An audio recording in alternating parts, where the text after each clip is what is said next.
the Lord, viewers, you can watch. These are some, biscuits, some uh, food we have buy for those people, those who have been needy. So we have buy the stuff for the 100 families. So please pray for us that we can give them more and more, and we will reach to the many more. Thank you very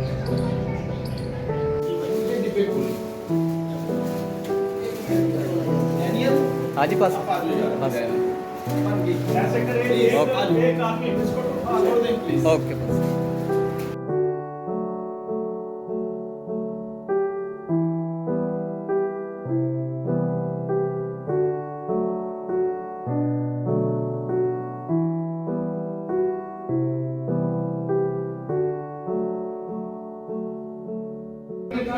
आप shop पर लेते हैं, आप उधर से शुरू हो जाए। क्या ख्याल है? जी जी।